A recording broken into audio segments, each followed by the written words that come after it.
சட்டமன்ற தேர்தலுக்காக வாக்குறுதிகளை தயாரிக்கும் பணியில் அரசியல் கட்சிகள் மும்முரம் காட்டி வரும் நிலையில் தங்களின் எதிர்பார்ப்புகள் என்ன என்பது குறித்து மக்கள் குரல் பகுதியில் கரூர் மாவட்டம் புகழூர் பகுதி இளைஞர்கள் தெரிவித்த கருத்துக்களை பார்க்கலாம்.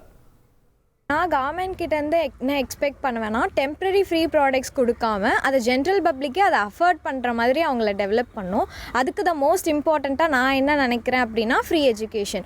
அட் ப்ரெசென்ட்லேயும் ஃப்ரீ எஜுகேஷன் இருக்குது, பட் ஜென்ரல் பப்ளிக்கு அது மேலே ஒரு கான்ஃபிடென்ஸ் இல்லாமல் இருக்குது. அந்த கான்ஃபிடென்ஸை பில்ட் பண்ணி இண்டிவிஜுவல்ஸ்க்கு ஸ்கில் டெவலப்மெண்ட் ப்ரோக்ராம்ஸ் நிறையா ஆர்கனைஸ் பண்ணணும் அப்படின்னு நினைக்கிறேன். அரசியல் கட்சிகள் நிறைய வாக்குறுதிகள் கொடுக்குறாங்க, இலவசம் தர்றேன், அது அந்த மாதிரி நிறையா இது கொண்டு வர்றாங்க. அதை விட டாஸ்மாக் மட்டும் மூடுறேன்னு சொன்னால் இன்னும் ரொம்ப நல்லாயிருக்கும். இதனால் நிறைய தினக்கூலி வேலை பார்க்குறவங்க இந்த மாதிரி குடும்பங்கள் தான் நிறையா பாதிக்கப்படுது. அது மட்டும் க்ளோஸ் பண்ணாங்கன்னா போதும். அரசு கட்சி பெண்களுக்கு பாதுகாப்பு இல்லைங்க, இலவசமாக பண்ணுறேன்னு சொல்கிறாங்க. இப்போ இலவசமாக பஸ் விட்டாங்க. இப்போ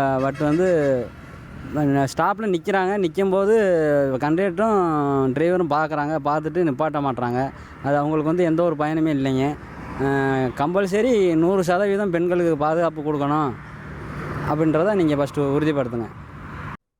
மக்கள் குரல் பகுதியில் கரூர் மாவட்டம் புகழூர் மக்கள் தெரிவித்த கருத்துக்களை நாம் பார்த்தோம். இனி செல்லும் இடமெல்லாம் செய்தி. தந்தி டிவியின் வாட்ஸ்அப் சேனலை ஃபாலோ பண்ணினா செல்ல இருக்கும் இடமெல்லாம் செய்தி. இதோ QR கோட் இப்பவே ஸ்கேன் பண்ணுங்க, ஃபாலோ பண்ணுங்க.